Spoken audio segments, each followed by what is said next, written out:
사도 바울은 디모데에게 두 번째 편지를 기록을 했습니다. 오늘 본문에 보시면 먼저 인사 말씀이 나오는데 인사 말 속에 바울은 항상 이 성경을 기록하는 자기 자신이 누구인가 그것을 밝혀 기록을 하고 있습니다. 그것은 자기 정체성을 확인하는 것입니다. 나는 누구인가? 이 성경을 지금 기록하여 보내는 사람은 누구인가?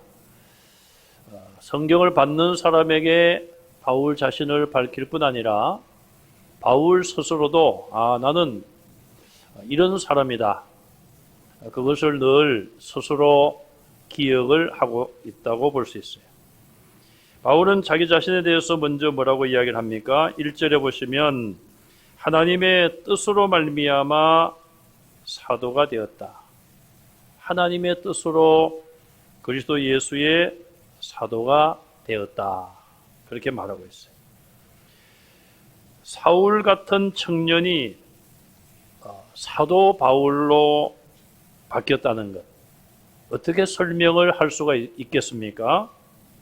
사도행전 7장 58절에 보면은 서대반 집사님이 돌에 맞아 순교를 당하는 그런 현장에 돌을 던지는 증인들과 사람들은 옷을 벗어서 사울의 발 앞에 두었더라 그랬어요. 그러니까 사울은 서대반을 죽이려는 사람들과 한패였고 그들의 이 일을 협조하던 사람이었어요. 8장 1절에 보면은 사울은 서대반의 죽임당함을 마땅히 여겼더라. 저 사람 마땅히 죽어야 될 사람이야. 그렇게 서대반의 죽음에 대해서 이야기를 했다는 거예요. 서대반이 죽을 일을 했습니까? 돌에 맞아 죽을 일을 한 적이 없습니다. 그런데 사람들은 그에게 돌을 던져 그를 죽여버렸고 사울도 죽을 사람이야 저 사람은. 마땅히 죽어 마땅해. 그렇게 그의 죽음을 이야기했어요.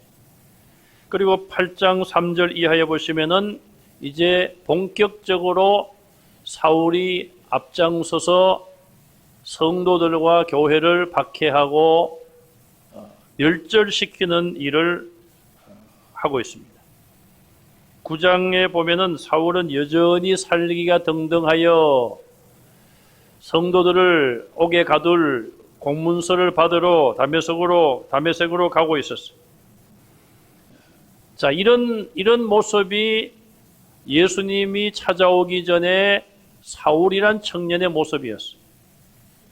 디모데전서 2장 13절에 바울 사도가 자기에 대해서 이렇게 고백을 했죠. 내가 전에는 비방자요, 박해자요, 폭행자였다. 내가 예수 믿는 사람들을 비방했다. 박해했다. 또 폭행을 가했다. 뭐 그것뿐입니까? 감옥에 가두고 죽이는 일에 앞장서고 저 사람을 죽여야 될 거냐, 어떻게 할 거냐, 찬성표를 던지고 결국은 자기 자신을 향하여 말한 것처럼 그는 정말 흉악한 죄인이요, 죄인 중에 괴수라. 그렇게 바울이 과거의 자기의 모습을 스스로 고백을 하며 성경에 기록을 했죠.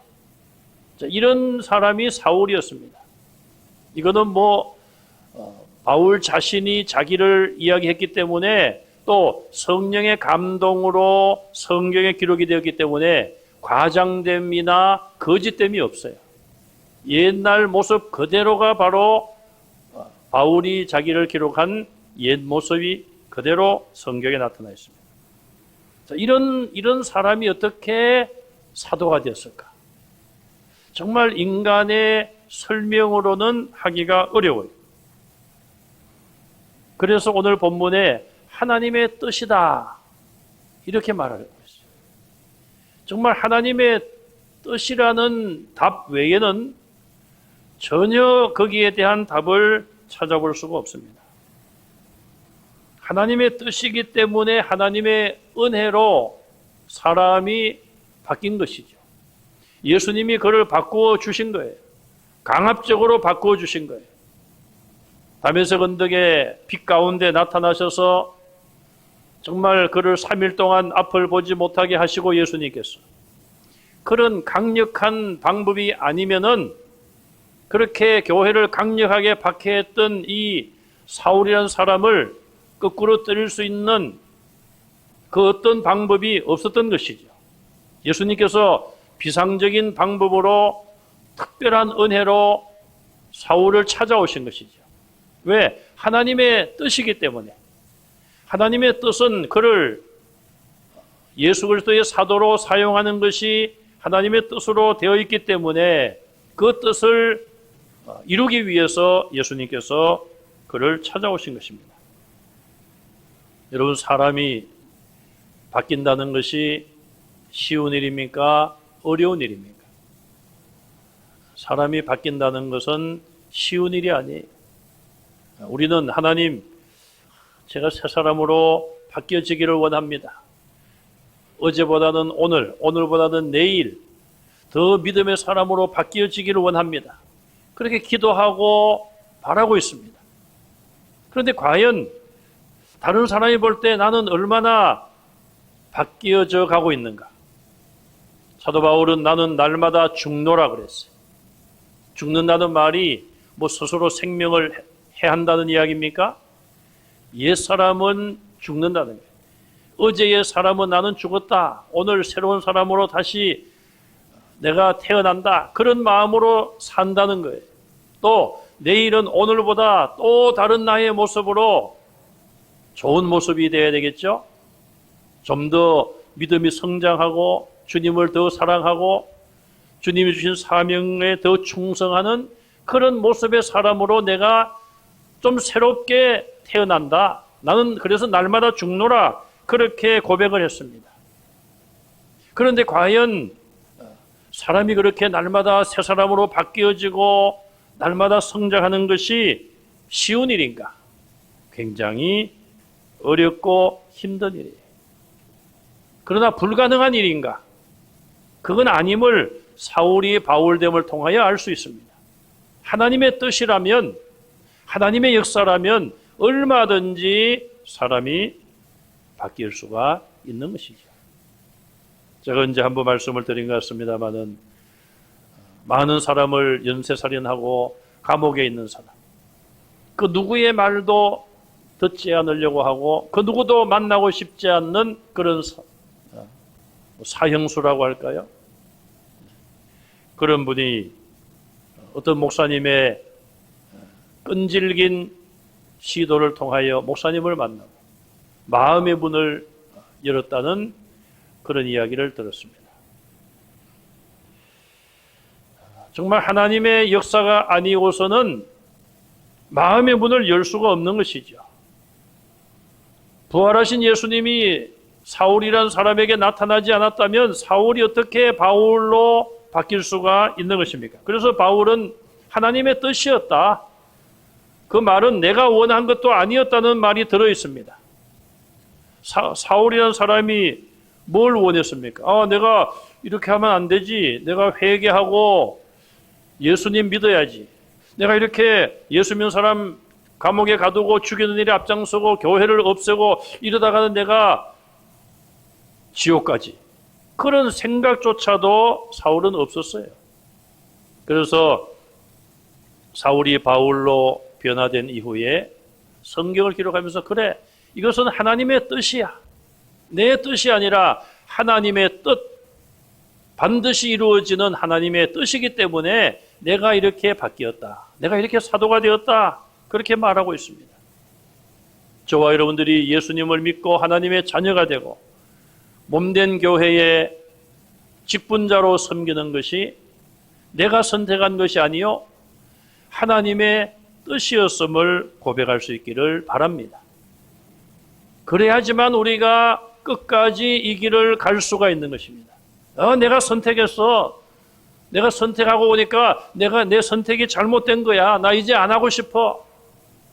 그것은 잘못된 판단이고 잘못된 그런 이야기입니다. 하나님의 사명, 하나님이 주신 그 모든 직분은 내 뜻이 아니라 하나님의 뜻에 의한 것이죠. 두 번째로 사도 바울은 뭐라고 이야기를 합니까? 이 그리스도 예수 안에 있는 생명의 약속대로 그랬어요. 생명의 약속이 있었다는 거예요. 예수님 안에 있는 생명의 약속, 이것은 바울에게도 해당이 됩니다. 바울도 죄인 중에 한 사람이에요. 예수님이 십자가에 못 박혀 죽으신 그 속에는 이 사울이라는 사람의 죄를 위해서도 예수님이 십자가에 못 박혀 죽으신 거예요. 예수님의 십자가의 대속의 죽음으로 말미암아 사울이라는 사람이 나중에 회개하고 새 생명을 얻고 하나님의 자녀로 영생을 누리게 되는 것, 바로 그것 때문에 사울이 바울이 되고 구원을 얻었다, 그렇게 말합니다. 자신이 생명을 얻었을 뿐 아니라 바울을 통하여서 많은 영혼들이, 많은 새 생명들이 하나님 앞에 돌아왔어요. 추구 마땅한 죄인들이 바울의 전도를 통하여 예수님 믿고 새 생명을 얻게 된 것이죠. 바로 이 새 생명 때문에 새로운 생명을 주시려고 하나님께서는, 예수님께서는 사울을 바울로 바꾸셨고 그에게 사도의 직분을 주신 거예요. 바울은 이 본문 1절에서 이 두 가지 속에서 자기의 사명을 찾고 있는 것이죠. 2절에서 바울은 디모데를 축복하면서 인사를 마칩니다. 하나님 아버지와 그리스도 예수 주께로부터 은혜와 긍휼과 평강이 있기를 원했습니다. 여기 은혜와 긍휼과 평강은 세상에서 얻을 수 있는 것이 아닙니다. 성부 하나님, 성자 예수님만이 우리에게 주실 수 있는 은혜와 긍휼과 평강이에요. 인사를 마친 사도 바울은 서두에서부터 굉장히 무거운 주제로 말씀을 기록합니다. 오늘 주제는 복음과 함께 고난을 받으라. 서두부터 강하게 복음과 함께 고난을 받으라, 그렇게 디모데에게 명령하고 있습니다. 복음을 전파하고 목회하는 일이 젊은 디모데에게는 적은 일이 아닙니다. 또 아들처럼 사랑하고 있던 이 바울의 입장에서 아들과 같은 디모데에게 고난을 받으라, 이렇게 권면하는 자체도 쉬운 일은 아니었습니다. 그러나 그것이 하나님의 뜻이었고 성령을 통하여, 바울을 통하여 주시는 명령이라면 바울은 그 명령을 그대로 전할 수밖에 없는 것이 아니겠습니까? 자, 이렇게 복음과 함께 고난을 받으라, 이 주제를 말하면서 서두에서는 바울이 디모데를 얼마나 아끼고 사랑하는지를 먼저 기록을 하고 있습니다. 3절, 4절에 보시면 바울은 디모데를 늘 생각하며 내가 너를 보기를 원한다, 만나 보기를 원한다. 늘 바울의 생각 가운데 기도하며 디모데를 생각하고 디모데를 만나고 싶은 마음이 바울에게는 가득 차 있습니다. 그래서 3절에 보시면 밤낮 기도할 때마다 디모데를 위하여 기도하고 있습니다. 여러분들이 누군가를 위하여 기도한다는 것은 그를 사랑한다는 의미예요. 100마디 사랑한다는 고백보다도 한마디 하나님 앞에 그를 위하여 진실하게 기도하는 것이 그를 진정으로 사랑하는 것입니다. 여러분, 사랑한다는 말은 상대방이 듣는 앞에서 할 수 있습니다. 그러나 상대방을 위하여 기도하는 것은 하나님 앞에서 하는 것이죠. 내가 누구를 위하여 기도하는 것, 그 사람은 모를 수 있습니다. 그 사람이 내가 기도하는 것을 몰라줘도 나는 그 영혼을 사랑하여 기도하는 것이니까 서운하거나 그럴 필요가 없는 것이죠. 여러분, 진정으로 사랑한다는 것은 알아주고 내가 그를 얼마나 사랑하는지 알아준다고 해서 그것이 내가 사랑하는 것에 대한 보답일까요? 또 몰라준다고 해서 서운하고 상처가 되는 것입니까? 그건 진정한 사랑이 아닌 거예요. 상대방이 어떠하든지 간에 내가 정말 그를 위하여 진실한 사랑을 하면 되는 것이고, 또 사랑하는 방법 가운데 지금 사도 바울이 하는 것처럼 늘 기도한다는 것은 정말 사랑을 진실되게 실천하는 것임을 우리가 알 수가 있습니다. 바울은 늘 기도하면서 디모데를 쉬지 않고 생각한다고 그랬습니다. 지금 바울은 노년에 로마의 감옥에 앉아서 기도하며 또 이 성경을 기록을 나중에 했죠. 자, 지난날 영적인 아들과 같은 디모데와 함께 사역하던 것을 기억했을 것입니다. 그러면서 그 디모데의 열정과 디모데가 헌신적으로 사랑으로 섬겼던 그 모든 것들을 바울은 기억하고 있는 것이죠.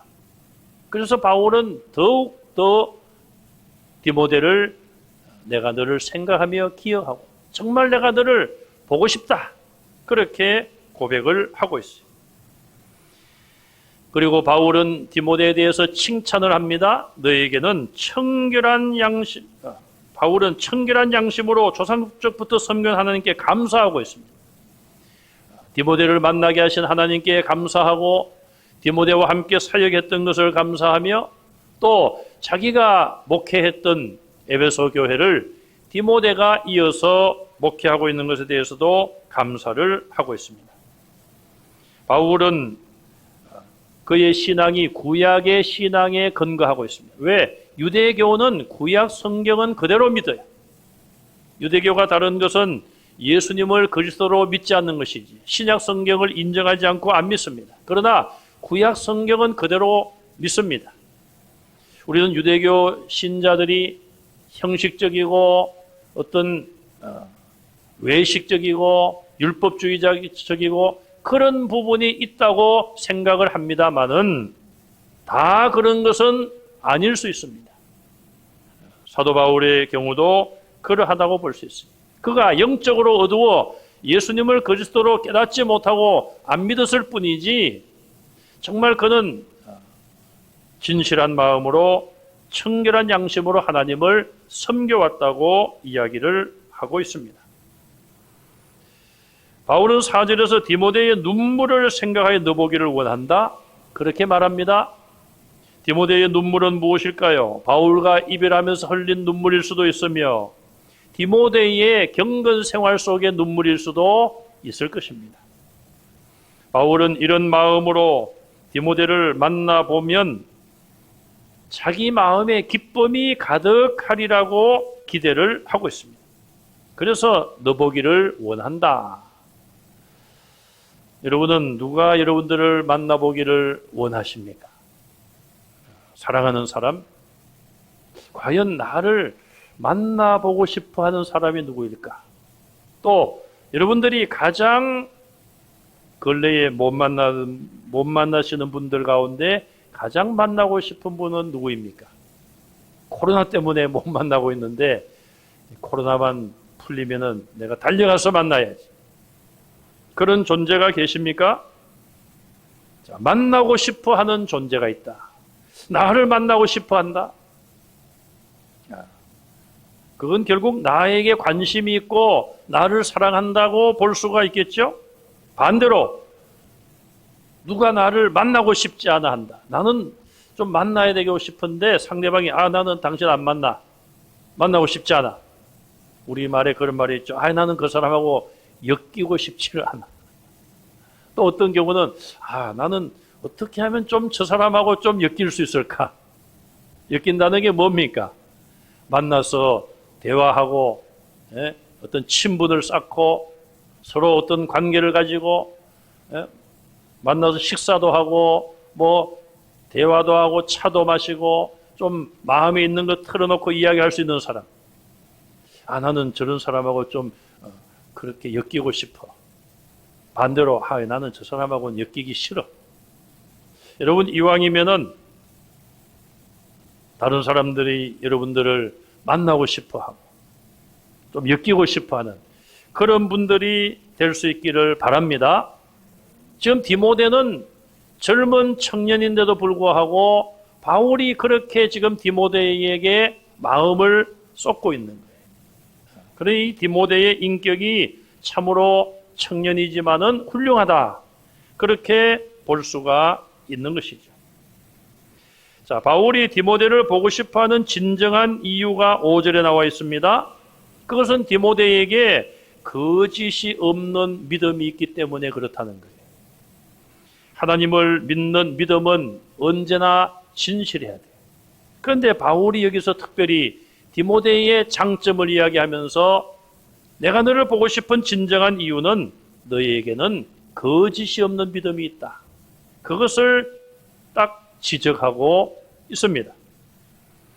바울은 수년간 디모데와 함께 사역을 하면서 디모데의 신앙 인격을 그가 가까이서 경험을 했습니다. 내 속에 거짓이 없는 믿음이 있다. 그래서 너를 보기를 원한다. 자, 여기 보면은 거짓이 없는 믿음이 있음을 생각했기 때문이라. 생각한다는 말이 나옵니다. 자, 이 생각은 능동적인 그런 표현이 아닙니다. 그 말은 무슨 이야기인가? 저절로 바울이 그런 생각을 한 것이 아니라 수동적으로 어떤 원인 때문에 그런 생각을 가지게 됐다는 거예요. 그 원인이 무엇일까? 바로 바울이 체험하고 가까이서 보고 깨달은 디모데의 인격이죠. 디모데의 말과 행동과 바울을 대하는 그 모든 환경 속에서 영향을 받아서 바울의 생각이 수동적으로 그렇게 됐다는 거예요. 아, 이 디모데는 정말 거짓이 없는 믿음을 가지고 있구나. 그걸 바울의 생각이 그렇게 바뀌어졌다는 것이죠. 그만큼 디모데에게는 훌륭한 믿음의 인격, 거짓이 없는 믿음이 있었음을 증거하고 있는 것입니다. 인간관계에 있어서 신뢰는 그렇게 쉽게 만들어지는 것이 아닙니다. 여러분들이 친구를 사귀입니다.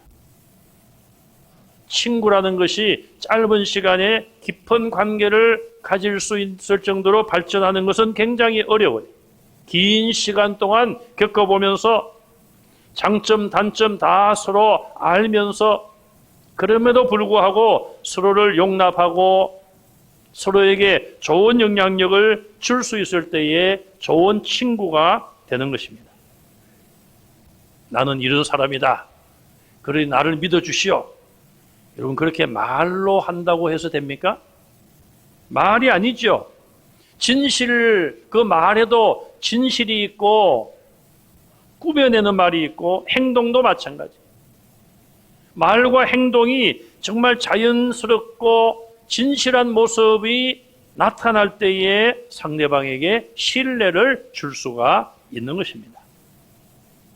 내가 정직한 사람이다. 그렇게 말하는 사람 과연 정직할까? 제가 우리 교회 온 지 얼마 안 돼서 이 주변에 어떤 목사님 내외분을 만났습니다. 제 아내하고 식사를 그분이 대접을 하는데 식사를 하고 났더니 그 사모님이 그런 말씀을 해요. 우리 목사님은 정치는 전혀 못하는 분입니다. 저는 그때 한국 사정도 잘 몰랐지만 제 마음에 이분이 정치를 잘 하는 분이구나. 그런 생각을 가지게 되었어요. 나중에 보니까 정치를 잘 하시더라고요. 그래서 제가 왜 사람들이 저런 말씀을 할까? 정치를 잘 못합니다. 이 말은 정치 구단입니다. 그렇게 말하는 것과 다를 바가 없어요. 임지식 같은 데 보면은 순서 맡은 분들이 나오셔서 그런 말씀을 제가 짧게 하겠습니다. 누가 짧게 하라고 그랬나요? 스스로 짧게 하겠습니다. 그래 놓고는 길게 하시더라고요. 그럼 짧게 하겠습니다. 벌써 한 10초 말을 길게 했죠? 그 말씀대로 짧게 하면 좋겠는데 왜? 순서가 길잖아요. 임직식이나 이런 특별 순서는. 짧아야 1시간 반인데 서로 좀 짧게 하면은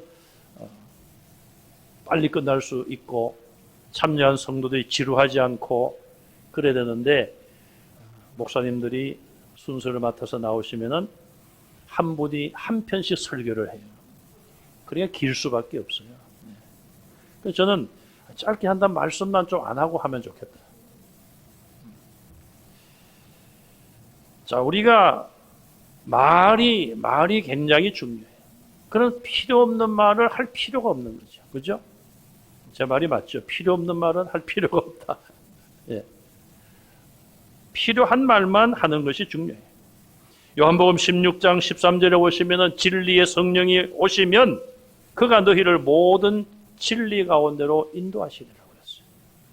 성령의 인도를 받고 성령의 충만을 받은 성도들은 거짓된 믿음을 가져서도 안 되고 가질 수도 없는 것이죠.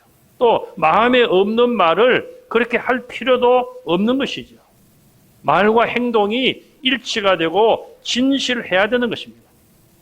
바울은 디모데에게 그런 훌륭한 믿음의 인격이 있다는 것을 발견하고 오늘 본문에서도 성경에도 기록을 하고 있습니다. 그리고 그것은 먼저 그의 외조모 로이스, 어머니 유니게에게서 있었다. 이제는 디모데 너의 속에 있다. 이렇게 말하고 있습니다. 진실한 믿음은 가정에서 자녀들에게 부모님을 통하여 이어지는 경우들이 많이 있습니다. 왜 그럴까요? 자녀들은 어려서부터 알게 모르게 부모님의 영향을 받을 수밖에 없는 것입니다. 오늘 뉴스에 보니까 깜짝 놀랄 뉴스가 하나 나타났더라고요. 시험관 아기를 그렇게 이제 얻어서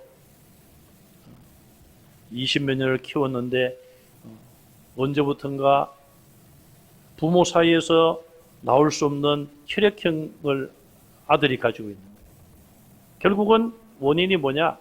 병원에서 잘못한 것이죠. 그런 지금 뉴스가 오늘 빅뉴스로 있었습니다. 자, 우리가 뭐 그런 의학적으로 또 육체적으로나 뭐 DNA 그런 말도 하고 합니다만은 혈액기나 이런 걸 통해서 우리는 부모님과의 어떤 그런 관계를 부인할 수 없어요. 또 증명되는 것이죠. 아, 나는 우리 부모님의 자녀가 맞구나. 또 뭐 이런 경우가 거의 몇 천만 분의 일이 몇백만 분의 일인지 모르겠습니다만은 이런 일도 나타나는 걸 보면은 언젠가는 이게 잘못된 것은 밝혀지게 돼 있는 거예요. 자, 우리가 부모님을 부인할 수 없어요. 부모님이 훌륭한 분도 믿음의 훌륭한 분도 계실 것이고 그러지 못한 분도 계실 거예요. 그러나 어쨌든 부모님은 부모님으로 우리가 인정을 하고 부모님으로 섬길 수밖에 없는 것 아니겠어요? 또 마땅히 섬겨야 되는 것이고요. 중요한 것은 내가 부모님에게 어떤 영향을 받았느냐 굉장히 중요한 것이고 또 그 중요함을 안다면은 이제 내가 부모로서 자녀들에게 과연 어떤 영향을 내가 끼치고 있는가 그것을 우리가 중요하게 생각해야 됩니다. 이미 우리는 부모님이 안 계시는 분들도 많습니다. 내가 부모님을 통하여서 좋은 것을 받았다면은 감사해야 되겠고요. 또 그러지 못한데 우리가 이제 어떻게 하겠습니까? 이제는 내가 부모로서 자녀들에게, 내가 앞장선 선배로서 후배들에게 좋은 것을 남기고 좋은 영향을 끼쳐주면 되는 것입니다. 바울은 지금 그것의 중요성을 이야기하고 있습니다. 이 디모데 네가 가지고 있는 그 거짓 없는 믿음의 출발점은 너의 외할머니부터 시작이 되었다 이렇게 이야기하고 있어요. 왜? 디모데가 영향을 받은 것은 어머니였습니다. 유니게라는 어머니였어요. 그러면 이 어머니의 그 진실한 믿음 어디서 왔는가? 친정 어머니였어요. 그래서 신앙은 북에도 중요합니다마는 목에도 굉장히 중요해요. 모세가 태어났을 때에 강에 버려져서 죽을 수밖에 없는 운명이었습니다. 그럼에도 불구하고 하나님의 인도하심을 따라 그의 친어머니가 유모로서 모세를 키웠지 않습니까? 그 어린 모세를 안고 늘 기도했을 거예요. 하나님, 이 아들은 하나님의 자녀입니다. 애기야, 너는 하나님의 아들이다. 이스라엘 민족을 위해서 하나님이 너를 이 땅에 보내셨다. 가슴에 안고 젖을 물리면서 늘 어머니가 그런 기도하지 않았겠어요? 아버지는 그럴 기회가 없었어요. 아버지보다는 어머니가 자녀들을 가까이 하고 양육하면서 그럴 기회가 더 많고, 그래서 어떤 의미에서는 어머니의 신앙교육이 더 중요하다고 볼 수가 있는 것이죠. 그래서 성경을 여러분들이 보시면은 문제를 만드는 경우도 어머니, 아내 쪽에서 문제를 만들기도 해요. 이삭의 가정을 보면은 부인이요 어머니인 리브가가 야곱과 짜고 남편을 속이고 아버지를 속이고 야곱이 장자의 축복을 받게 하지 않습니까? 이 사건이 하나님의 구원의 계획에 들어가 있다고 하지만은 또 한편으로 보면은 이 사건으로 인하여 가정에 큰 불행이 시작된 것도 부인할 수가 없는 거예요. 가정 안에서 이처럼 아내와 어머니의 역할이 매우 중요한 것을 알 수 있고, 디모데의 경우도 그런 것을 바울이 지금 여기서 밝히고 있습니다. 바울이 디모데를 만나고는 목적이 나와 있습니다. 그것은 무엇인가? 바울이 디모데에게 안수함으로 다시 디모데가 받았던 은사가 불일 듯하게 하여 하나님 주신 사명을 감당하게 하기 위해서 만나고 싶어 했습니다. 여러분, 숯불이 서로 모여 있으면 불이 활활 타지만은 시간이 지날수록 숯불이 서로 흩어지게 되면은 불이 약해지는 것입니다. 디모데가 처음 안수를 받았을 때에 뜨거운 열정을 가지고 성령의 뜨거운 은사로 사역을 했겠지만 시간이 흐를수록 그런 마음이 약해질 수가 있는 것이고, 바울은 그래서 내가 너를 만나 다시 안수함으로 그런 성령의 불길이 다시 임하기를 원한다. 성령의 은사를 받기를 원한다. 그래서 주신 사명 충성하기를 원한다고 이야기를 합니다. 마지막으로 하나님이 주신 마음으로 복음과 함께 고난을 받을 것을 명령하고 있습니다. 7절에 보시면 하나님이 우리에게 주신 마음은 두려워하는 마음이 아니라고 그랬어요. 두려워하는 마음을 다른 말로 하면 비겁한 영으로 말할 수 있습니다. 성도들은 자녀의 영을 받았기 때문에 두려워하지 않습니다. 비겁하지 않습니다. 하나님의 자녀로서 영을 받기 때문에 담대하게 세상의 권력자들 앞에 설 수 있어야 합니다. 하나님이 우리에게 주신 것은 이처럼 두려워하는 마음이 아니요.